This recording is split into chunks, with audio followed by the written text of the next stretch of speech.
Challenge. ये website है, ठीक है। और इसका ज़रूरी नहीं है कि यूआरएल याद रखो, यहाँ पर लिखो, सिंपल लिखें वेबसाइट एसईओ चेकर, और भी बहुत सारी आ जाएंगी। इसके अलावा मैंने क्या लिखा है, वेबसाइट एसईओ चेकर, ठीक है।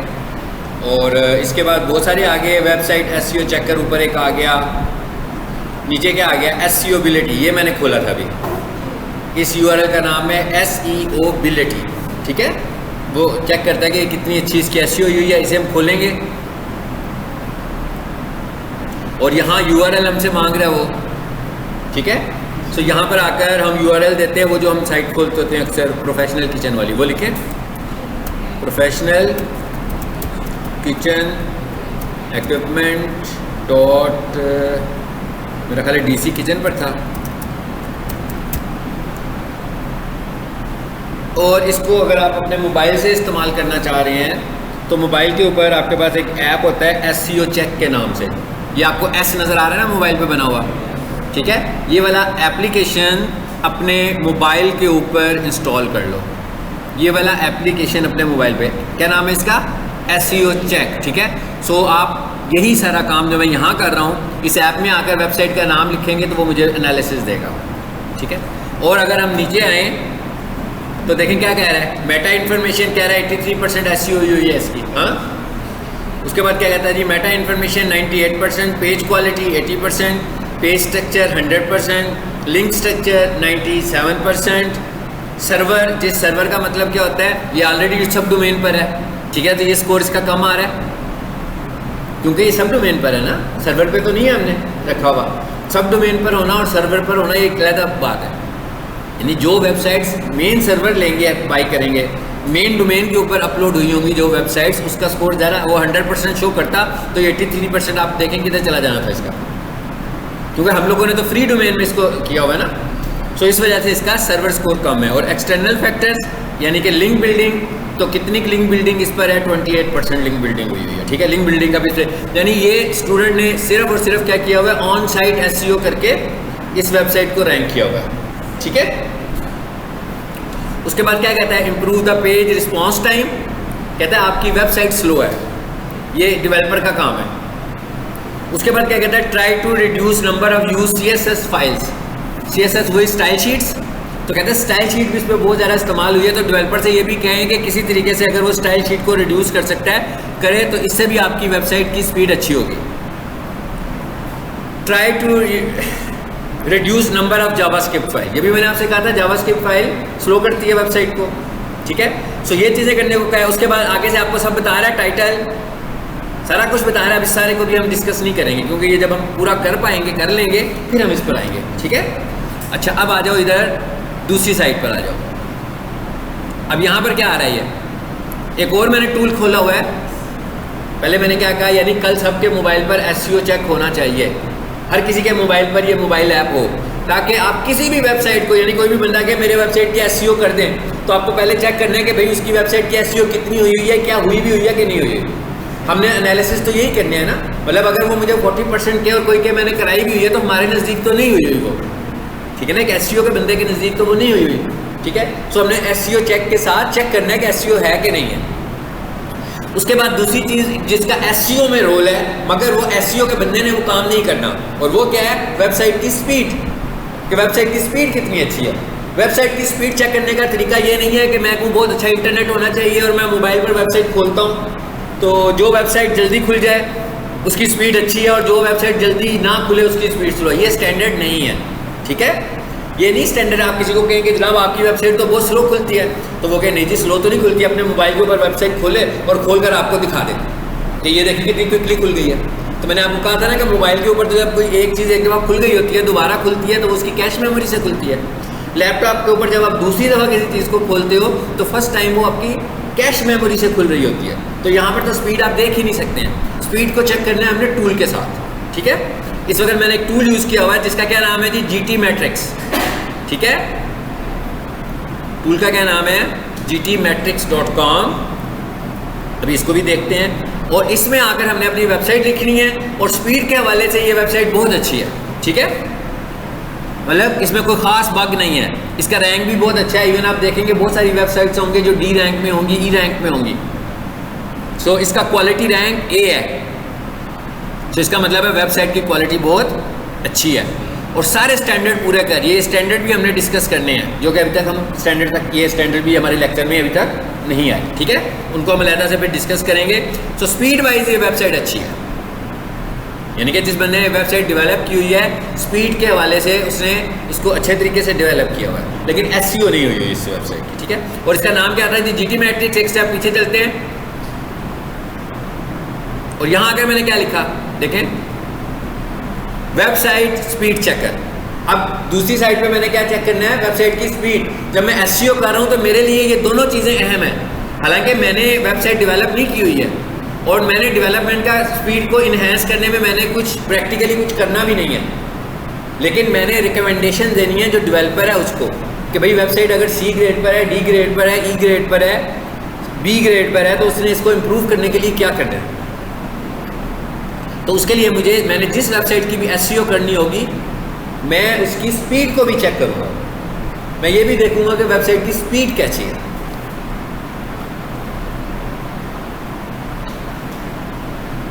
ठीक है,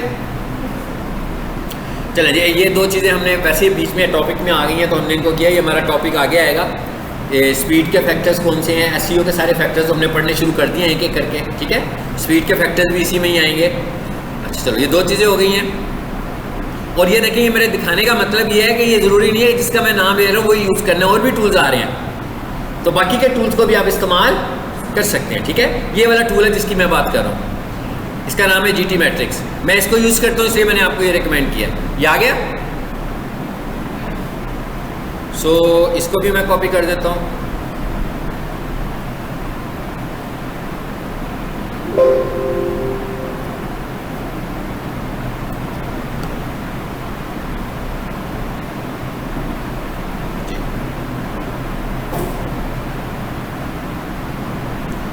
अब ये जो टूल है, ये कुछ और कर दिया मैंने, ओके, इसको डिलीट कर दें और वापस इस पे आए, इसको राइट क्लिक करके कॉपी करें,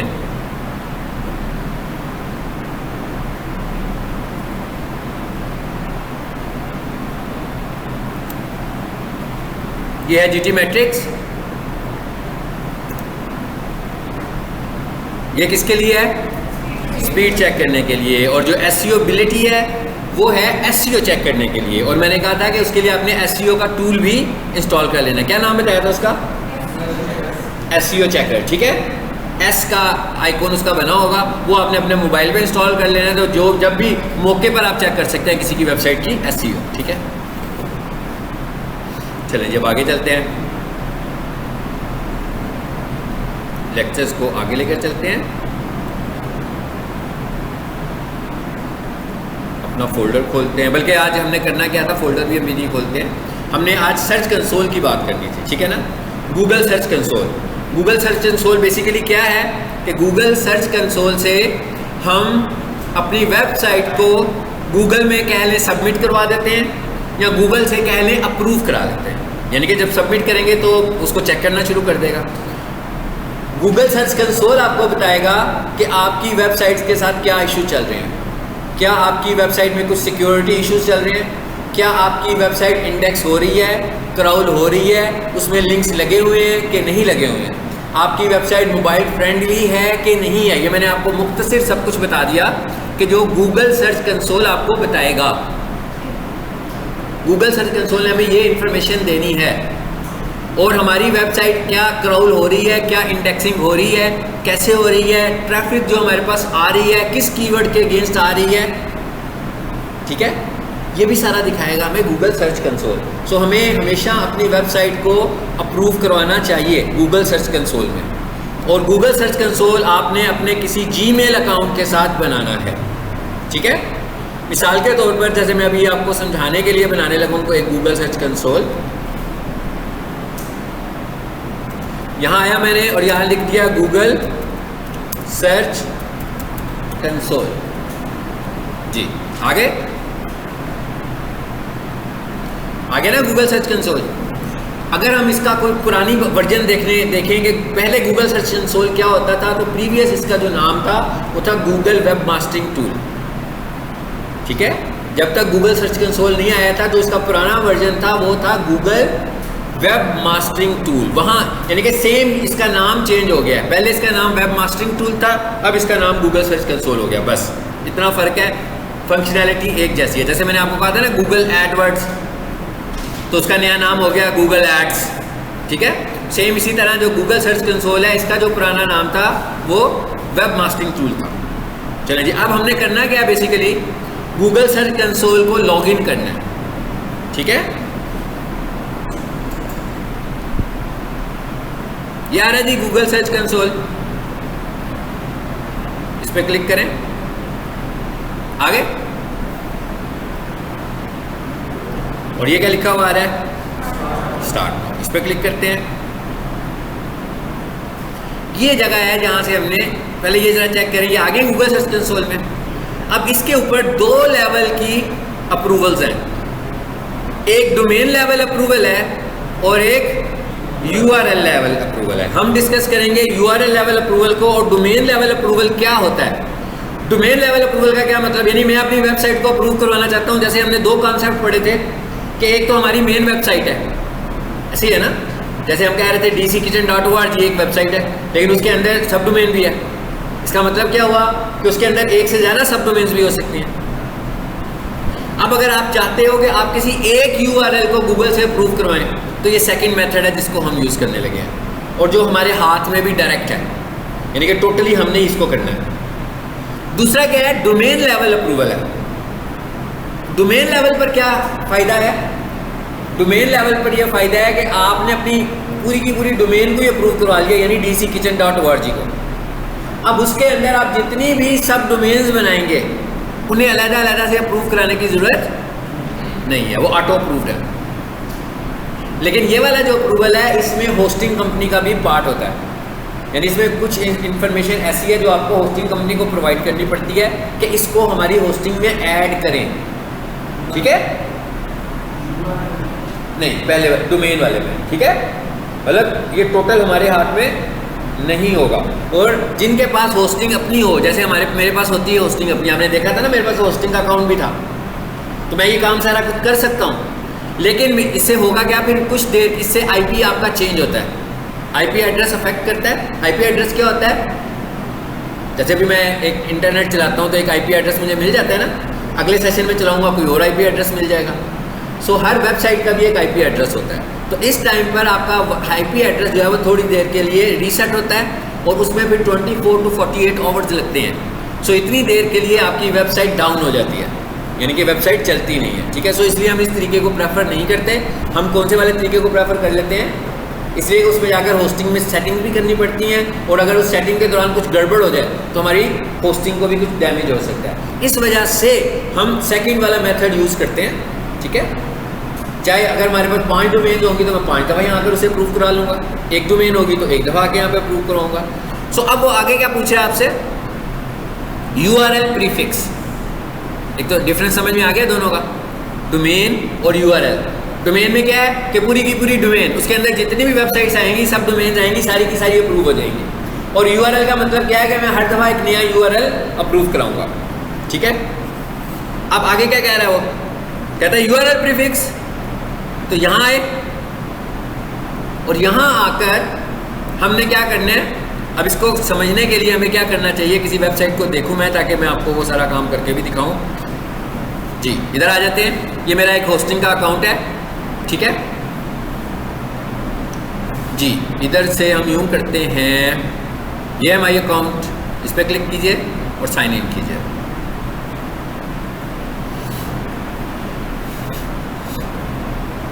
और इसे लॉगिन करते हैं। जी, ये मैंने लॉगिन कर लिया। सर्विसेज में चलता हूँ।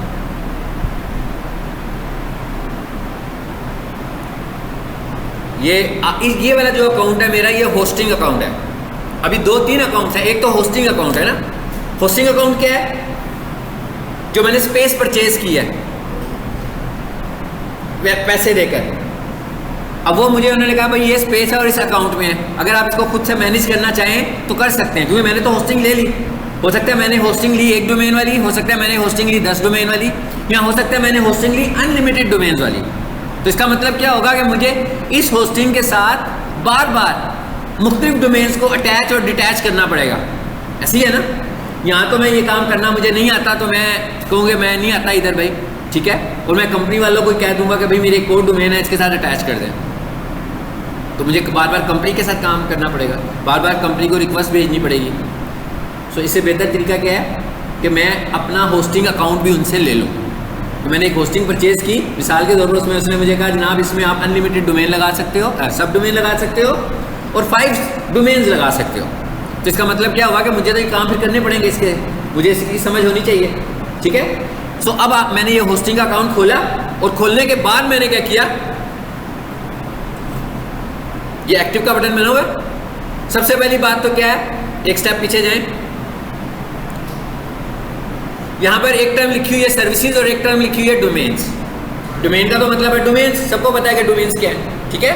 मतलब ये जो वेबसोल की कंपनी है, इस कंपनी से मेरे पास 9 डोमेन्स है, 9 होस्टिंग नहीं है, यानी कि 9 डोमेन्स मैंने परचेज की हुई हैं। हो सकता है इनमें से कुछ डोमेन्स इस होस्टिंग पर हो, या ये भी हो सकता है कि इनमें से कोई भी डोमेन इस होस्टिंग पर ना हो, ये मेरी मर्जी है, और बाकी की डोमेन्स किसी और होस्टिंग पर हो, और कुछ मैंने सिर्फ डोमेन्स ही परचेज कर लिए हो। बस डोमेन्स क्यों परचेज कर लिए कि भाई ये नाम मुझे चाहिए, कोई और ना बाय कर ले, ठीक है ना। इस वजह से वेबसाइट को लाइव करना है तो होस्टिंग की ज़रूरत है। अगर वेबसाइट को लाइव नहीं करना, सिर्फ नाम आपको पाई करके रखना है अपने पास, तो मैं डोमेन परचेज करके भी ये काम कर सकता हूँ। समझ आए, मिसाल के तौर पर मैं कहूँ xyz.com एक नाम है और मैं ये कह रहा हूँ कि भाई मेरा कंपटीटर ये नाम ना परचेज कर ले, तो मैं क्या करूँगा, ये डोमेन परचेज कर लूँगा। फिर मुझे हुआ कि भाई कहीं xyz.org ना खरीद ले, तो मैं ये भी परचेज कर लूँगा।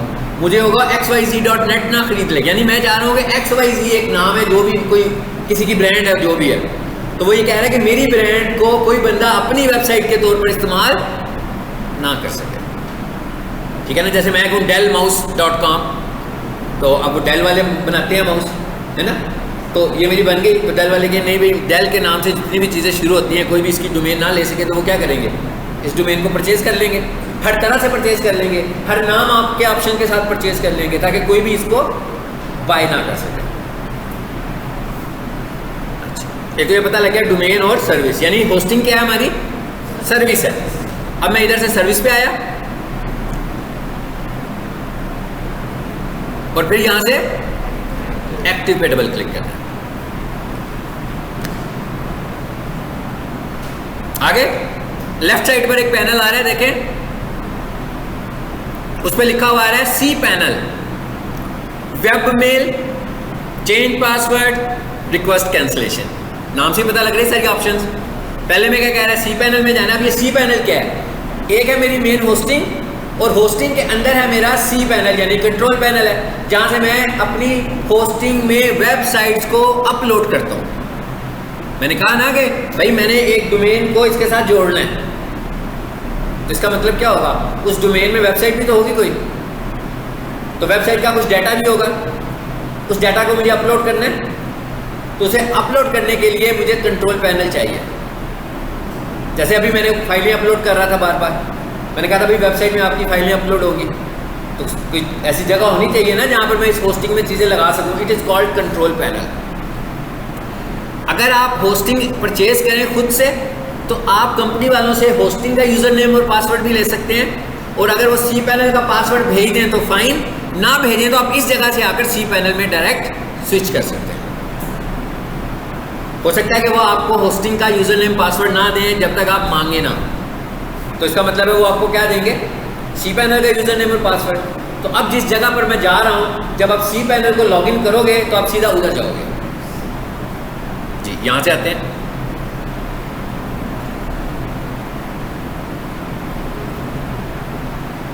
ये है सी पैनल, जहाँ से हम वेबसाइट को कंट्रोल करेंगे, और आहिस्ता आहिस्ता मैं आपको बताऊंगा कि यहाँ पर तो बहुत सारी चीज़ें हैं, मतलब इसको हमने नहीं देखना। बेसिकली ये टास्क इसका वेब डेवलपर का काम है, ये सारा वेबसाइट को अपलोड करना तो हमारा काम नहीं है ना, वेबसाइट बनाना भी हमारा काम है, लेकिन एज ए SEO एक्सपर्ट आपको इन सारे कामों पे ग्रिप होनी चाहिए, ठीक है, आपको इस सब कामों का पता होना चाहिए। तो अगर आपको पता नहीं होगा तो आप तो डिपेंडेंट होकर बैठ जाएंगे, आप तो काम भी स्टार्ट नहीं कर सकेंगे। ठीक है, अब जरा देखते हैं राइट साइड पर एक पैनल आ रहा है, ये कहाँ पर आ गए? अब हम सी पैनल पे आ गए। ठीक है, यानी आप किसी भी कंपनी से होस्टिंग खरीदेंगे तो या तो आपको होस्टिंग का यूजर नेम पासवर्ड देगा या फिर वो आपको सी पैनल का यूजर नेम पासवर्ड देगा। ठीक है, और सी पैनल को जब हमने लॉगिन करना होता है, इसको तो मैंने दूसरे तरीके से लॉगिन किया है, लेकिन जब हमने सी पैनल का अगर मेरे पास यूजर नेम और पासवर्ड आएगा तो इस तरह आएगा। देखें, एक वेबसाइट है मेरे पास, सोफा कारपेट वॉशिंग सर्विसेज, उसके बाद मैंने लगाया स्लैश, मैं कहाँ जाना चाह रहा हूँ? सी पैनल में, तो यहाँ मैं लिख दूंगा सी पैनल स्लैश के बाद। ठीक है, एंटर कर दें।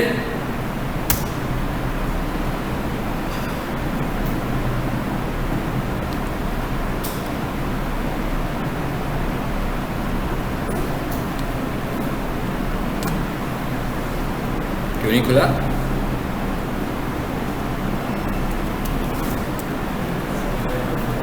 चल आ गया। ये देखें, ये वाला इंटरफेस है।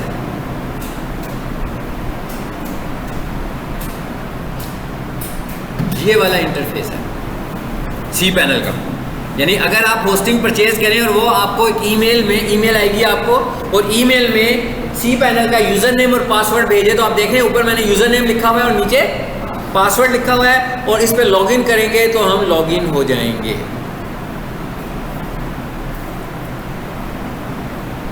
ओके, लॉगिन, क्योंकि वहां पर मेरे पास होस्टिंग है, तो होस्टिंग में तो टोटल कंट्रोल मेरे पास है। यहां से आप होस्टिंग में तो स्विच नहीं कर सकते, यहां पर आप सिर्फ सी पैनल को मैनेज कर सकते हैं, तो वहां पर तो मेरे पास पूरा होस्टिंग का कंट्रोल है। वापस आ जाए उसी में, तो मैं होस्टिंग से सी पैनल में आ गया। अब आगे देखें, स्टैट्स दे रहा है, कहता है भाई इसके अंदर टोटल 5 सब डोमेन की ऑप्शन थी। तो आपने 5 ही बना लिए, अब मजीद नहीं बना सकते। उसके बाद आगे क्या कह रहा है? Add on domains. Add on domains का मतलब क्या होता है कि आपके पास एक होस्टिंग है, ठीक है, होस्टिंग में आपने एक होस्टिंग परचेज की, तो इसका मतलब है आपने तो उसके साथ एक डोमेन लगानी है। अब वो आपको एक पैकेज देते हैं और वो आपको कहते हैं भाई इसमें आप ऐड ऑन डोमेन्स 5 लगा सकते हैं अदर देन योर डोमेन। इसका क्या मतलब हुआ? टोटल कितनी होगी? 6। एक तो वो है जो आपकी वेबसाइट है। अब उसने कहा कि आपके पास इस पैकेज में, जो पैकेज हमने बाय किया हुआ है, इस पैकेज में क्या कहता है जी, कितनी ऐड ऑन डोमेन्स हैं? 5 ऐड ऑन डोमेन्स हैं, और उसमें से कहते हैं आपने 2 लगाई हुई हैं। ठीक है, उसके बाद और नीचे आते हैं। माई सीक्वल का मतलब क्या है? जो डाटाबेस इसमें बनना है वो भी हमसे रेलिवेंट नहीं है, तो ये माई सीक्वल की स्पेस दिखा रहा है कि कितनी स्पेस दी है उसने आपको। File usage 100,000। फाइल यूजेज का क्या मतलब है कि आप ये नोड्स उसने बनाई होती हैं, या आप यूँ समझ लो कि फाइलों के नाम है, कुछ इस तरह का उसने अपना सिस्टम रखा हुआ है कि आप इतनी फाइलें इसमें इस्तेमाल कर सकते हैं जो मैं अपलोड करता हूँ। तो वो भी उसने दिया हुआ है, हमें कितनी है जी? 5.19% अभी यूज़ हुआ है, अभी बहुत पड़ा हुआ है हमारे पास। अच्छा, उसके बाद नीचे क्या लिखा हुआ आ रहा है जी? बैंडविड्थ। बैंडविड्थ क्या होती है? वेबसाइट की स्पीड, यानी कि कितनी बैंड के साथ आपकी साइट खुलेगी, किस स्पीड से आपकी वेबसाइट खुल रही होगी। ठीक है, सो जो लिमिटेड बैंडविड्थ होगी उसमें वेबसाइट स्लो चलेगी। और लेकिन बात तो ये है कि आपकी वेबसाइट पर ट्रैफिक कितनी है, ट्रैफिक के हिसाब से आप बैंडविड्थ बाय करोगे ना। मतलब अनलिमिटेड बैंडविड्थ का तो मतलब है कि इसका मतलब है आपको लगता है कि आपकी वेबसाइट पे बहुत ट्रैफिक है, जैसे मैट्रिक का रिजल्ट आता है तो इतनी ज़्यादा ट्रैफिक होती है उधर, तो स्लो भी हो जाता है वो। So it is called bandwidth, कि आपको कितनी बैंडविड्थ चाहिए। ठीक है, सो हमने ये जो पैकेज बाय किया हुआ है इसमें भी अनलिमिटेड बैंडविड्थ है। अच्छा, और नीचे आए जरा, अब नीचे आ जाते, इस तरफ आते हैं।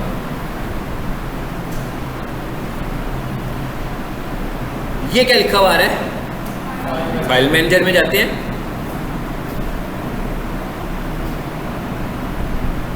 जी, जैसे मैंने फाइल मैनेजर खोला है, ये स्टैंडर्ड एक ही तरीके का सी पैनल होगा सबका। ठीक है, यहां पर क्या लिखा हुआ आ रहा है? पब्लिक HTML, यानी आपकी जितनी वेबसाइट्स होंगी वो सारी यहाँ पड़ी होंगी। कहाँ पड़ी होंगी? पब्लिक HTML में। इसे खोलते हैं, आ जाए। ये देखें जरा, ये आपको फोल्डर्स नजर आ रहे हैं। बेसिकली ये वो सब डोमेन है जो उसने कहा था 4-5 आपकी बनी हुई है, ठीक है। और एक ये है, इस वक्त मैं इसको पकड़ने लगा हूँ, सिर्फ इसको हम देखते हैं क्या है ये, najibsolutions.com, ठीक है। और इधर आते हैं और इधर आकर लिखते हैं najibsolutions.com।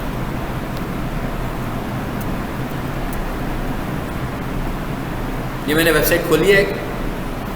सो इसका मतलब क्या हुआ, इसमें भी होस्टिंग है। वेबसाइट कोई नहीं मैंने अपलोड की हुई, ऐसी है ना, लेकिन ये डोमेन भी है और होस्टिंग भी है, तभी ये आई है ना ये वाली सारी में। अब जरा चेक करते हैं कि क्या इसकी रोबोट फाइल बनी हुई है। ऐसी चेक करना था ना,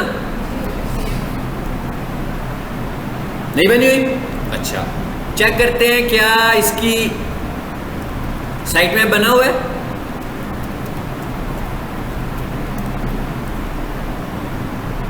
इसी तरह आप उनकी वेबसाइट का भी ये दो चीजें चेक कीजिएगा, ठीक है। नहीं बना हुआ, यानी इसका मतलब ये होगा कि हम इसे अप्रूव करवाएंगे तो साथ फिर हम ये काम भी करेंगे अगर ये वेबसाइट है तो। लेकिन मैंने आपको इस वेबसाइट को सिर्फ इसलिए खोला कि इस वक्त मेरे पास कोई वेबसाइट नहीं थी, तो मैं आपको सर्च कंसोल बनाने का तरीका सिखा सकूँ, ठीक है।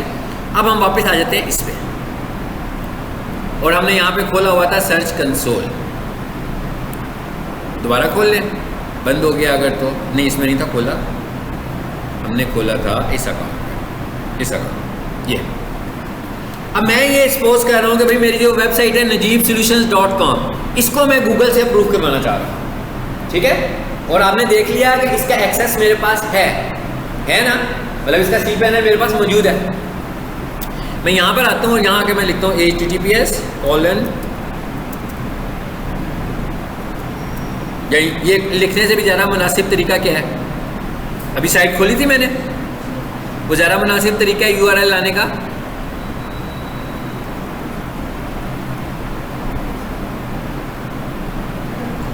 इसे मैंने कॉपी कर लिया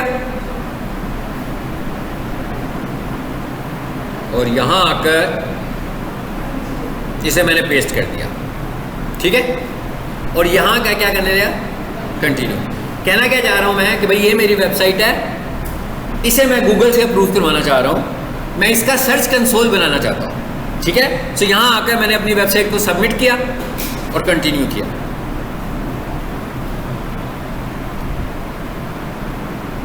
आगे क्या है, कोड आ गया। अब वो कहता है कि आपको ये प्रूव करना पड़ेगा कि ये वेबसाइट आपकी है। इसका इस तरह करने से अगर हो जाए फिर तो कोई भी बंदा किसी की वेबसाइट की भी ऑनरशिप ले सकता है ना। तो उसने कहा अगर तो ये आपकी वेबसाइट है तो इसकी वेबसाइट की जो फाइल है, इंडेक्स की जो फाइल है, उसके हेड में जाकर ये कोड पेस्ट करें, या फिर एक तरीका ये है, एक तरीका क्या है कि इस फाइल को अपलोड कर दें जहां पर वेबसाइट अपलोड हुई हुई है। मेरी बात समझ में आ गई। हम यूं करते हैं, फाइल अपलोड करने वाला तरीका यूज करते हैं, सही है। अच्छा, अब वो क्या कह रहा है, फाइल अपलोड करनी है तो क्या करो, डाउनलोड, नीचे आए, और अगर टैग कॉपी करना है तो HTML टैग। मेरी बात समझ में आई है। यानी दो तरीके हैं ना वेरीफाई करवाने के। एक क्या कहता है कि फाइल अपलोड करके करो, वो तो ऊपर ही आ रहा था, अभी हम डाउनलोड करेंगे तो फाइल डाउनलोड हो जाएगी, फिर मैं उसको उस जगह पर जाकर अपलोड कर दूँगा। डाउनलोडिंग और अपलोडिंग तो मेरा ख्याल सबको ही पता क्या होता है। उसके बाद ये क्या लिखा हुआ है, HTML टैग, इस पर क्लिक करें। क्या कह रहे हैं, कहते हैं नीचे एक लाइन दी है उसने आपको छोटी सी, ये कोड दिया उसने एक, कहता है काम करें, अगर आप फाइल अपलोड करने की बजाय दूसरा अल्टरनेटिव मेथड यूज करना चाहते हैं तो आप इस कोड को कॉपी करें और इंडेक्स फाइल के हेड में जाकर पेस्ट करते हैं। एक ये तरीका भी है, दोनों में से कहता है जो तरीका आपको ठीक लगता है, आपको आसानी है जिस काम के करने में वो कर। चलिए जी, मैं फिलहाल पहले अपलोड करने, ताकि आपको अपलोड करने का तरीका भी पता लग जाए, ठीक है। इस पर क्लिक करता हूं, डाउनलोड होनी शुरू होगी, फाइल डाउनलोड हो गई। जरा इस फाइल को चेक कर ले कौन सी फाइल आई है।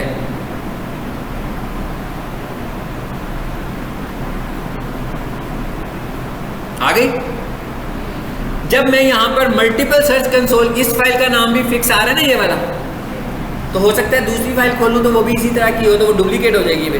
तो आप जब भी यहाँ पर इस तरह का काम करें तो डाउनलोड में से प्रीवियस को डिलीट कर लिया करें ताकि ओरिजिनल आए आपके पास। समझ आ गई ना बात मेरी? ये तो आ गया इधर, अब वापस आए, अब किधर चलें जी? साइड पे, यहाँ पे थी वो मेरे पास, और ये इसका सी पैनल था शायद, यही है ना? ये नजीब का मैंने खोला हुआ है, देख लें बेशक आप। अप वन लेवल, ये नजीब सॉल्यूशंस। अब मैं क्या करने लगा हूँ, इस फाइल को डिलीट कर दें, शायद ये मैंने पहले कुछ किया हुआ है इसका, ठीक है? सर्च कंसोल भी अपलोड, अपलोड का बटन बना हुआ था ना, सबने देख लिया। सिलेक्ट फाइल कहाँ पर रखी है मैंने? डाउनलोड्स, और इस फाइल को डाउनलोड करने अपने पास, बस हो गई। ये ग्रीन बटन आया है, हो सकता है ये रेड बटन आता। अगर ये रेड बटन आता तो इसका मतलब था यहाँ तो फाइल में कुछ इशू है, यहाँ आपके पास स्पेस नहीं है। कहाँ पे स्पेस नहीं है? होस्टिंग में स्पेस नहीं है। जहाँ पर आप इसे अपलोड कर रहे हैं आपकी स्पेस पूरी हो गई है। यहाँ से आप वापस हैं, आगे वापस, पहले भी कुछ इस तरह की फाइल ही थी, ऐसी है ना? इसका मतलब है पहले किसी और जगह से मैंने शायद इसका सर्च कंसोल बनाया होगा। चलिए जब वापस आ जाते हैं उसी जगह पर, यानी मैंने ऑनरशिप प्रूव कर दी अपनी। उसने मुझे कहा था ना कि अपनी ऑनरशिप प्रूव करो, तो मैंने उसके कहने पर फाइल को अपलोड कर दिया। अपलोड करने के बाद आपने अगला स्टेप क्या करना है? वेरीफाई। यानी अब मैं कह रहा हूँ कि हाँ भाई वेरीफाई करो। अब गूगल क्या करेगा? चेक करेगा लाइव होकर कि जो वेबसाइट आपने बताई है, मैंने जो कोड दिया था, क्या आपने वो कोड वहाँ पर पेस्ट कर दिया? अगर आपने वो कोड वहाँ पर पेस्ट कर दिया तो आपकी वेबसाइट वेरीफाई हो जाएगी। क्लिक करते हैं इस पर,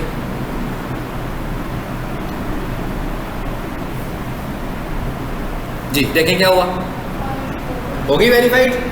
यानी ये इस तरह करने से हमारी वेबसाइट वेरीफाई हो गई। क्लियर? और यहाँ से क्या लिखा हुआ आ रहा है? Go to property. यानी कि गो टू प्रॉपर्टी का क्या मतलब होगा कि मैंने सर्च कंसोल बनाया तो उसकी एक प्रॉपर्टी बन गई होगी, उसमें जाएं, उसकी सेटिंग जो करें, जो मैंने शुरू में आपको बताया था कि हम क्या क्या कर सकते हैं। और ये लेफ्ट पे देखिए क्या लिखा हुआ आ रहा है, मेन्यू बना हुआ है। नेक्स्ट टाइम हमने जब प्रॉपर्टीज में जाना होगा, और मैं इस अकाउंट से जरूरी नहीं कि एक ही प्रॉपर्टी ऐड कर सकता हूँ, मल्टीपल प्रॉपर्टीज ऐड कर सकता हूँ। सो जब मल्टीपल प्रॉपर्टीज होंगी तो मेन्यू में जाना होगा, तो ये लेफ्ट साइड पे मेन्यू बना हुआ है सर्च कंसोल का। लेकिन ये मेन्यू तब आएगा जब आप गूगल से लॉगिन हो जाएंगे। ठीक है, चलो जी मैं कहता हूँ डन। मैंने नहीं कहा कि गो टू, नहीं कहा ना। अब मैं गो टू के लिए यूज करता हूँ ये वाली जगह। इधर आए, सिलेक्ट प्रॉपर्टीज, आ गई। अभी मैंने इसमें इस ईमेल में एक ही बनाई है, इस पर क्लिक किया। चलो जी आगे। ये तरीका है सर्च कंसोल से वेबसाइट को अप्रूव कराने का। ठीक है, अब अगर मैं ये कहूं कि हमें इसकी रोबोट्स फाइल भी बनानी है और साइट मैप भी बनाना है। ठीक है, मिसाल के तौर पे यहाँ पर साइट मैप लिखा हुआ है। अब आपको साइट मैप को भी यहाँ पे वेरीफाई करवाना है। ठीक है, सो मैं साइट मैप पे आया और यहाँ आए, वेबसाइट का नाम आ गया। यहाँ आके मैं लिखता हूँ साइट मैप .xml, यही नाम होता है ना। सबमिट करता हूँ, देखते हैं क्या होता है।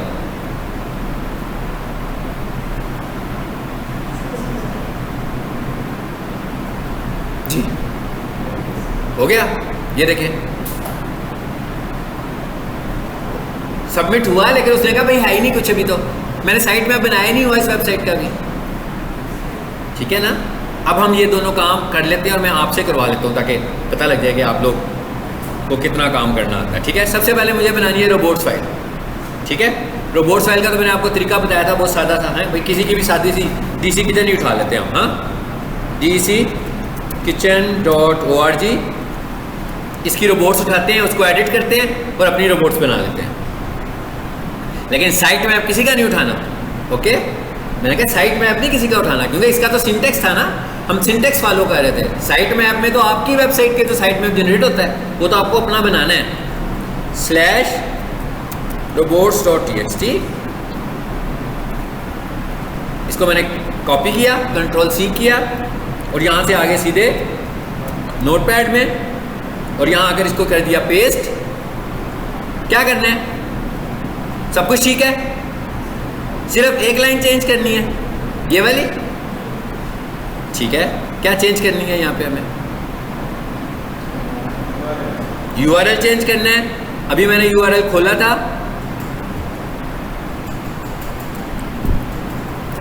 कहाँ पे खोला था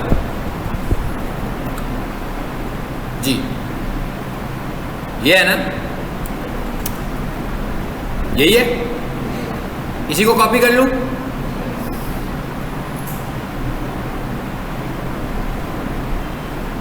यहां से आ जाए नोटपैड में,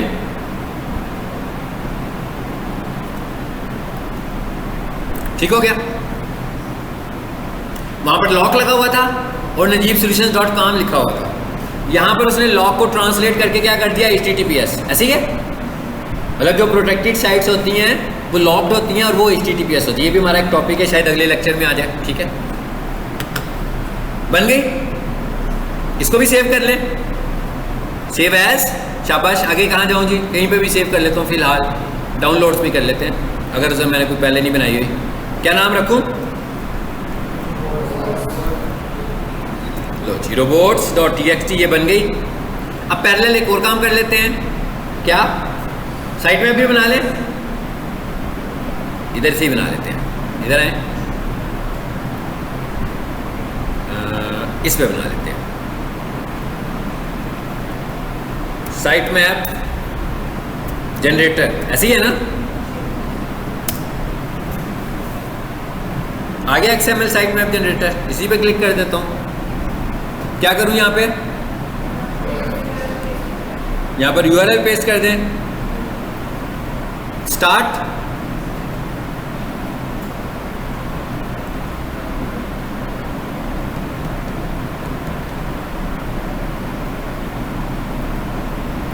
जी, व्यू साइट मैप डिटेल्स, और ये क्या आ गया, डाउनलोड आ गया। अब देखें इसके नाम के साथ आ रहा है साइट मैप 1, है ना, इसका मतलब है वहाँ पर एक ऑलरेडी साइट मैप कल हमने बनाया था, वो पड़ा हुआ है। हम एक काम करते हैं, अभी उधर जाते हैं, शो इन फोल्डर,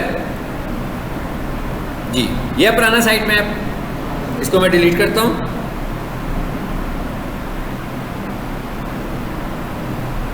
और इसका नाम क्या कर दूँ, नहीं लिखना .xml, उसके साथ से जो 1 लिखा हुआ था ना वो ख़त्म किया मैंने, बस। XML तो है वो ऑलरेडी, XML की टाइप तो उसकी है ही है, टाइप को नहीं हमने चेंज करना अनटिल हमें टाइप चेंज करनी हो। टाइप चेंज करना हमारा रेलिवेंट नहीं है। हो गई, यानी इसका मतलब क्या हुआ, 2 फाइलें बन गई हैं अब इसमें, साइट में भी और रोबोट्स भी। क्या करना चाहिए मुझे अब इनको, शाबाश। अब बताएं आप मुझे इन फाइलों के साथ क्या सलूक करना चाहिए, जो 2 फाइलें मैंने बनाई हैं।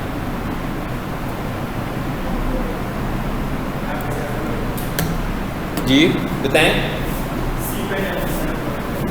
सी पैनल में जाकर, अपनी वेबसाइट में जाकर, नजीब सॉल्यूशंस वाली वेबसाइट में जाऊंगा और वहां पर जाकर इसको अपलोड कर दूंगा। किस को, रोबोट्स को और साइट में। बिल्कुल ठीक है, चले इधर आते हैं। ये अपलोड, सिलेक्ट, एक ये वाली फाइल है, एक एक करके कर लेते हैं। चलो जी, एक हो गई है। अब क्या रह गई है, रोबोट्स। चलो दोनों हो गई हैं। अब जरा चेक करते हैं दोनों काम कर रही हैं। स्लैश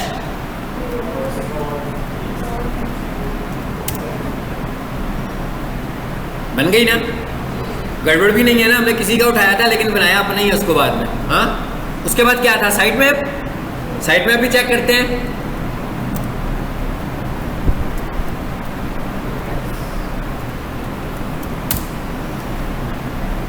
ये भी आ गया। अब क्या करना है हमने, शाबाश आगे। अब क्या करना है,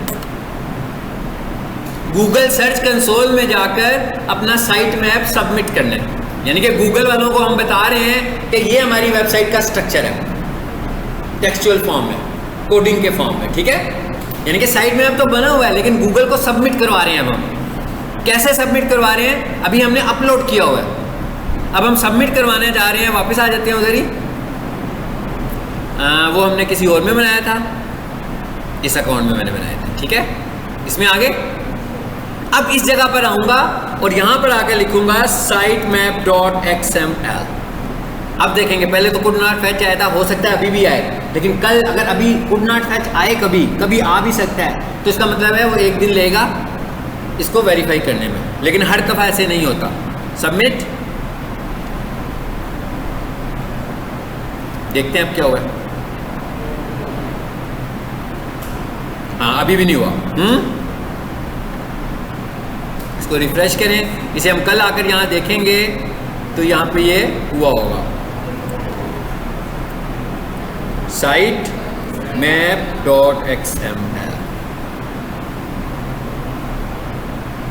वैसे भी इस वेबसाइट में कुछ है भी नहीं, आपने देखा ना, मैंने कुछ भी नहीं रखा हुआ इसमें। अच्छा, अब दूसरी एक और चीज़ देखो, चलो जी मैं आपको दूसरा दिखा देता हूँ किसी का। हाँ, इधर आ जाओ। यहाँ लिख रहा हूँ मैं गूगल सर्च कंसोल, यहाँ पर बहुत सारी वेबसाइट्स होंगी। हाँ, आगे जिसमें कहाँ जाऊँगा, गूगल सर्च कंसोल पे, स्टार्ट।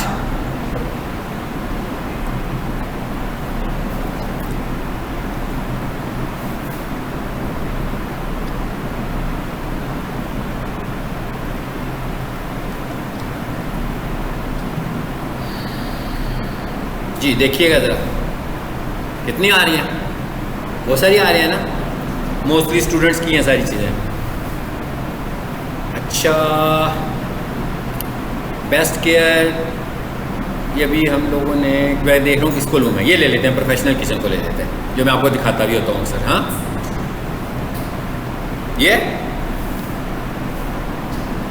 ये साइट में आप सक्सेस शो कर रहे हैं। दोबारा से करता हूँ,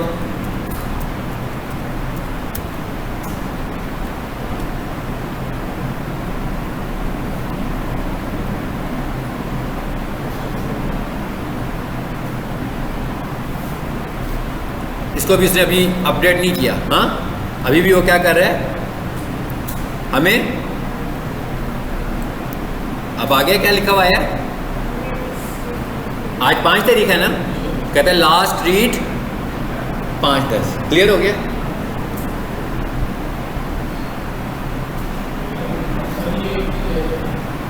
हाँ जी, ये फिर उसके बाद अपडेट कर देगा, यहाँ पर भी अपडेट सम टाइम नहीं भी लेता है, ठीक है। अच्छा, अब जरा हमने रोबोट्स की फाइल को भी टेस्ट करना है, ठीक है। रोबोट्स को टेस्ट करने का तरीका क्या है कि यहाँ पर तो उसने कोई रोबोट्स के नाम से कुछ भी नहीं लिखा हुआ, देखें, नहीं लिखा ना, डिजिटल मार्केटिंग की।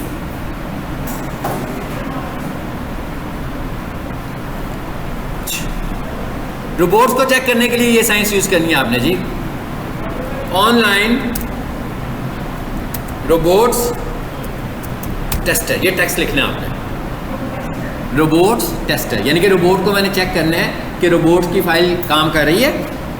यानी कि बेसिकली रोबोट्स की फाइल का क्या मतलब है कि मैंने क्या कहा था, उसको अलाउ और डिसअलाउ कराया था ना। इस पे आते हैं, ऊपर ही आ गया सबसे, test your robots with robot tester.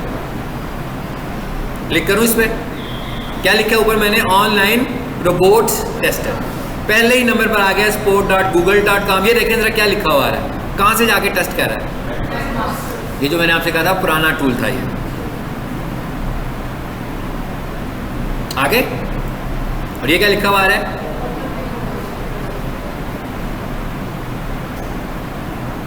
Ji choose a verified property. अब बेसिकली कहाँ आ गया, गूगल वेब मास्टरिंग टूल से निकाल कर आपको कहाँ ले आया, सर्च कंसोल में ले आया, और कहता है अपनी प्रॉपर्टी चूज करें। आगे सारी प्रॉपर्टीज वही वाली, यहाँ से मैंने कौन सी चूज करनी थी, डिजिटल मार्केटिंग, प्रोफेशनल किचन, ये फिलहाल मैं इसको करना चाह रहा हूँ। दिखा दिया उसने, नीचे आए, यहां आकर कह रहा है कि कौन सी फाइल को चेक करेंगे, इवन अगर आपने प्रैक्टिस करनी हो समझने के लिए कि ब्लॉक हुई कि नहीं हुई, तो आप किसी फोल्डर को ब्लॉक करें, किसी फाइल को ब्लॉक करें और टेस्टर से जाकर चेक करें, तो वो उसका स्टेटस ब्लॉक शो करेगा। जैसे अभी मैं इंडेक्स की फाइल को चेक करने लगा हूँ, लिखा index.html, और ये क्या लिखा हुआ आ रहा है, गूगल बॉट, ठीक है ना। ये किस, हमारा जो बॉट है वो गूगल का बॉट है ना, ठीक है। इस पर क्लिक करें, क्या लिखा हुआ है, अलाउ, यानी कि उसने इस फाइल को अलाउ किया हुआ है। सो आपने उसको अलाउ करवाया हुआ था ना, अलाउ कॉलन जो किया हुआ है हमने। अगर मैं इधर करता disallow:/index.html, तो इसका क्या मतलब होगा, तो वो ब्लॉक कर देता रोबोट्स की फाइल को, और जब रोबोट्स की फाइल नहीं चलेगी तो इंडेक्सिंग भी नहीं होगी, स्क्रॉलिंग भी नहीं होगी। इसका मतलब क्या होगा कि आपकी रेटिंग भी नीचे आनी शुरू हो जाएगी, ठीक है। चलिए अब आ जाएं वापस उसमें, यानी मैंने रोबोट्स को टेस्ट करना भी बता दिया, साइट में सबमिट करना भी सिखा दिया, साइट में सबमिट करने से पहले अपलोड किया हमने, ऐसे ही है ना। अच्छा अब आ जाए वापस इसमें। अब मैंने यहाँ पर नजीब सॉल्यूशंस को ऐड किया है। मिसाल के तौर पर मैं ये चाह रहा हूँ कि ये जो सर्च कंसोल है नजीब सॉल्यूशंस वाला, इसको आप सारे भी मैनेज करें, यानी आप लोगों के गूगल के अकाउंट पर भी ये आ जाए और आप भी इसके रिजल्ट सर्च कंसोल में देख सकते हो, मेरे ईमेल से नहीं, अपने ईमेल से।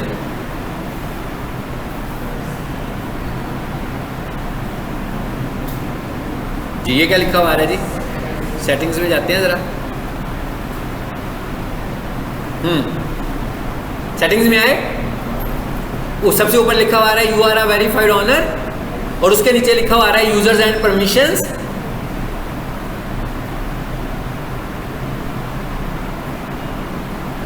जी आगे साथ ही लिखा हुआ है ऐड यूजर्स। सो मैं अब दूसरे लोगों को भी ऐड कर सकता हूँ इसको मैनेज करने के लिए, ठीक है। कैसे ऐड कर सकता हूँ, सिंपल, यहाँ पर ऐड यूजर पे जाएंगे, यहाँ पर आकर उसका ईमेल दे देंगे, ठीक है ना। मिसाल के तौर पर xyz@gmail.com सपोज, यहाँ पर क्या आ गया, ऑनर, फुल और रिस्ट्रिक्टेड। ऑनर बनाना है उसको, ऑनर का मतलब है जो मैं था, फुल बनाना है कि मैक्सिमम चीज़ों को यूज़ कर सके। ऑनर का मतलब क्या होता है, वो ऑनरशिप को भी चेक कर सकता है, और रिस्ट्रिक्टेड का क्या मतलब है कि वो सर्च कंसोल से एनालिसिस करेगा, ठीक है। सो मैंने जिस तरह का भी उसको एक्सेस देना होगा ये करके ऐड कर दूंगा, इस तरीके करने से हम एक्सेस दे सकते हैं, ठीक है। इस तरह हम एक काम करते हैं, ज़रा वो जो दूसरा अकाउंट था उसमें आए,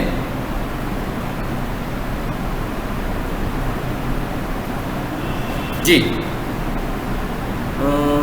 ये था, इसके यूजर्स में जाएं, सेटिंग्स,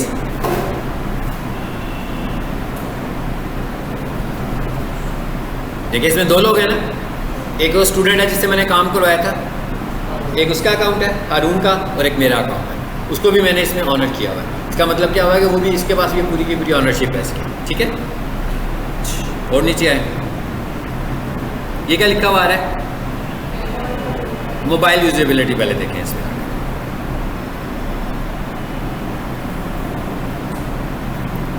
कोई इशू नहीं है, मोबाइल यूजेबिलिटी में कोई इशू नहीं आ रहा है इस वेबसाइट के साथ। अच्छा उसके बाद और देखें ज़रा, पेज एक्सपीरियंस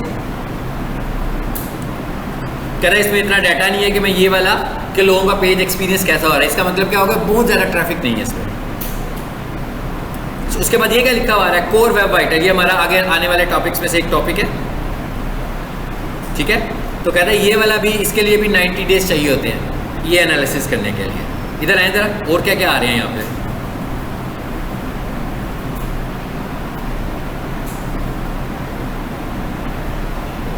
इसमें कोई भी सारे स्टूडेंट्स के अकाउंट्स पड़े हुए हैं, ठीक है।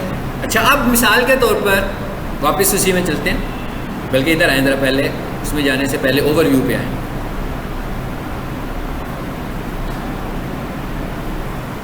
देखें दिखा रहे, ये हमें दिखाने लगा हुआ है, इंडेक्सिंग हुई है, एक पेज इंडेक्स हुआ हुआ है इसका, और दिखा भी रहा है उसके व्यूज़ कितने हुए हैं। परफॉर्मेंस पे आए,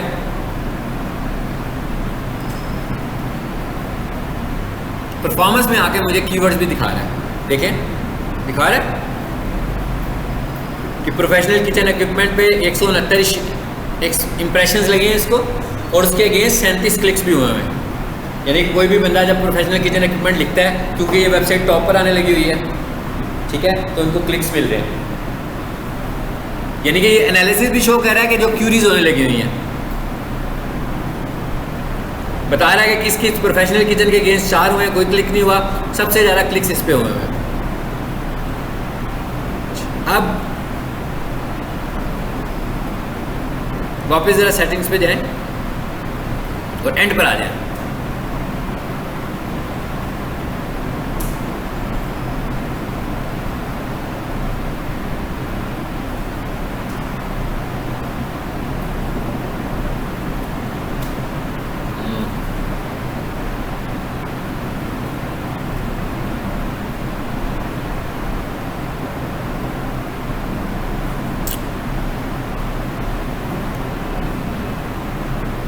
ये देखिए, ये क्या लिखा हुआ आ रहा है,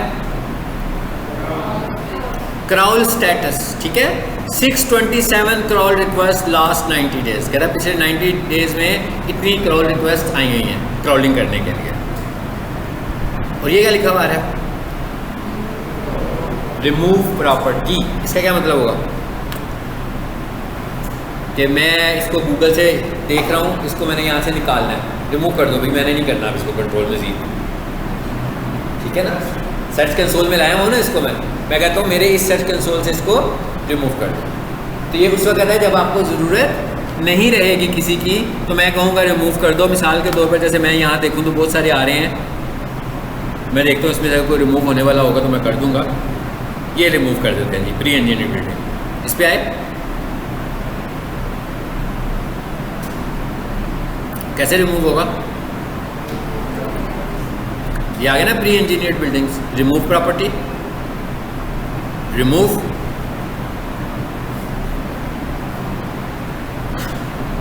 क्या फ़ायदा है इसका, यानी कि जब आपने किसी को मैनेज ना करना हो तो उसको रिमूव कर सकते हैं। लिस्ट में देखें प्री इंजीनियर्ड आ रही है, निकल गई है, निकल गई ना। और ये दिखा रहा है कि ये वाले वो हैं जो नॉन प्रूव्ड है। ये देखें, ये najibsolutions.com है, मैंने एक फ़ाइल डिलीट की थी ना वहाँ से, यानी वो पहले इस अकाउंट से प्रूफ था। जैसे ही मैंने वो फाइल डिलीट की वो डिसअप्रूव हो गया, यहाँ से निकल गया, डिसअप्रूव के खाते में चला गया और दूसरे खाते में प्रूव हो गया। अगर मैं चाहता तो यहाँ भी रहता और दूसरे में भी चला जाता, अगर मैं उस फाइल को डिलीट ना करता। ठीक है जी, चलो ये होगी बात ख़त्म। बाकी इंशाल्लाह यहाँ से फिर हम आगे चलेंगे।